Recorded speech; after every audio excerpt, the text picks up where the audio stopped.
High সবাইকে, কেমন আছো সবাই? সকলকে ওয়েলকাম নতুন একটা ব্লগে। তো চলো, একটা নতুন ব্লগ নিয়ে তোমাদের কাছে চলে এসেছি অনেক দিন পর। তো এগুলো অনেকদিন আগেই শ্যুট করা, কিন্তু টাইমের অভাবে এডিট করা হচ্ছিল না। তো এটা ছিল একটা রবিবারের সকাল, যেদিনকে আমি পড়িয়ে ফিরছিলাম ননির দোকান হয়ে। তো তোমরা ভেবো না আমি জাস্ট মজা করে বললাম, এটা সত্যি ননিদার দোকান। তো ওখান থেকে নিয়ে এসেছিলাম নান আর তরকা। আমরা মাঝে মধ্যে রবিবার হলে ওখান থেকে খাবার আনি। তো এরপর খাওয়া দাওয়া সেরে রেডি হয়ে যাচ্ছিলাম একটু মাসির বাড়িতে। মাসি বলতে আমার মাসি শাশুড়ি আর আমার হাজব্যান্ডের মাসি।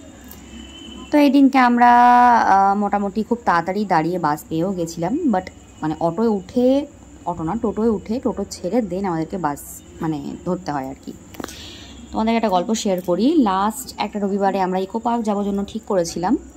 তো সেদিনকে প্রায় 2.5 ঘন্টা দাঁড়িয়েও আমরা বাস পাইনি। ওদিনকে আমাদের টার্গেট ছিল যে আমরা যদি বাস পাই তবেই যাব, আদারওয়াইজ যাব না। আর সেদিনকে হলো এরকম যে পুরো 2.5 ঘন্টা দাঁড়িয়ে থেকেও আমরা বাস পেলাম না আলটিমেটলি। বাট এদিনকে সেটা হয়নি। আমাদের এখান থেকে 285 নম্বর বাস যায়, যেটা পুরো একদম নিউ টাউন অবধি যায়। তো ওই বাসেই আমরা যাচ্ছিলাম। আর যাওয়ার পথে দক্ষিণেশ্বর, বালি ব্রিজ সবই আমরা পার করে যাই। তো বালি ব্রিজের ওপর দিয়ে যাওয়ার সময় খুব ভালো লাগে এই সিনগুলো আর কি। এটা বাইকে থাকলেও ভালো লাগে, গাড়িতে থাকলেও ভালো লাগে। আর এখানে সন্ধ্যাবেলা দাঁড়াতে পারলে তো আরোই ভালো লাগে। তো অনেকদিন ধরে ইচ্ছে আছে এখানে যাব, একটু দাঁড়াবো, সন্ধ্যাবেলা টাইম স্পেন্ড করব। দেখা যাক কবে হয়। ওই যে দেখতে পাচ্ছ দূরে দক্ষিণেশ্বরের মন্দির দেখা যাচ্ছে। তো এখানে ফোনটা যেভাবে ধরেছিলাম সেভাবেই দেখা যাচ্ছে। তোমরা একটুখানি জাস্ট রোটেট করে নিও, তাহলেই হবে। কারণ রোটেট করে দেখলে ব্যাপারটা পুরো চওড়ায় তোমরা দেখতে পারবে। তো চলো যাই এবার মাসির বাড়ির দিকে। তো বাসে করে মোটামুটি প্রায় 1.5 ঘন্টা মতো আমাদের টাইম লেগেছে, কোনো রকম জ্যাম ছাড়া আর কি। আদারওয়াইজ ওই ওরকমই এক্স্যাক্ট টাইম ওটাই লাগে, ওই তুমি যেভাবে যাবে আর কি। তো যাওয়ার পথে যেটা হয়, অনেকদিন পর বাসে উঠলাম, সব কিছু দেখতে যাচ্ছিলাম। এর আগে বেশ কয়েকবার গেছি, প্রত্যেকটা বারই স্কুটি নিয়ে গেছি। এই ফার্স্ট টাইম আমরা বাসে করে যাচ্ছিলাম। তো বাসের জার্নিটা খুবই রিল্যাক্সে ছিল, কারণ বাসে সেভাবে ভিড় ছিল না বললেই চলে, যেহেতু সানডে ছিল। তো এরপর আমাদেরকে টোটো নিতে হয়েছিল। আর ইকো পার্কের একদম কাছেই আমার মাসি শাশুড়ির বাড়ি। তো ওই টোটোতে করেও প্রায় 12 থেকে 15 মিনিট মতো লেগেছে এই আর কি। তো এদিনকে যাচ্ছিলাম অনেক দিন পর মাসি শাশুড়ির বাড়িতে, জাস্ট এমনি কোনো রকম কারণ ছাড়াই আর কি, অনেকদিন যাওয়া হয় না। তো গিয়েই খেলাম একটু ঠান্ডা ঠান্ডা ফ্রুটি। আর এই যে এনাকে দেখে নাও, তো গাড়িটা দেখাও কি গাড়ি এটা? গাড়িটা ভালো করে, রিমোট গাড়ি না,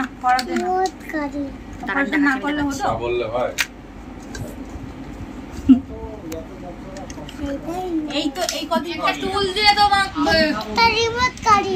হ্যাঁ একটা টু বাবা আটকাও, এটা গাড়িটা আটকাও, আটকে আবার খুলে দাও।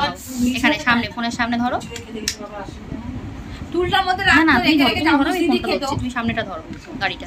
হ্যাঁ এই যে এইখানটায় দেখো, এই যে এরকম জায়গায় দেখো, এই যে মাছ ফেলে না খেলে হবে। রিমোট গাড়ি, ও রিমোট গাড়ি, ও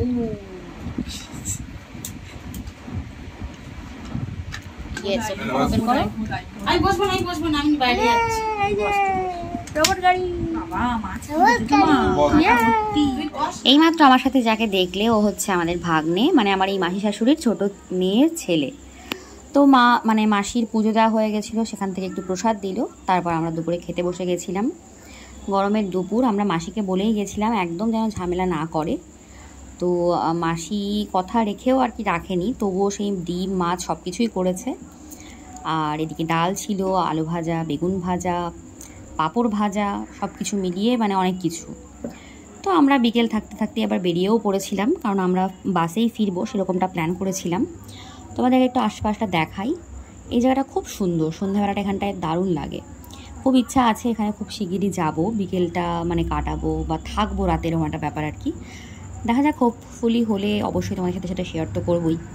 তো ফেরার পথে আমরা এসি বাস তো নিয়েছিলাম, কিন্তু কয়েকজন জানলা খুলেই বসেছিল। সো এসিগুলো ঠিকঠাকভাবে কাজ করছিল না। তো না পেরে আমিও মাঝখানে আর কি বাসে জানলা খুলে দিলাম। কি আর করবো, সবাই দেখছি কেউ কথা শুনছে না, কেউ বুঝতেও পারছে না। সো মাঝখান থেকে আমিও আর গরমে থাকতে না পেরে জানলাগুলো খুলে দিয়েছিলাম। তো এভাবেই যাই হোক কোনো মতে আর কি আসলাম।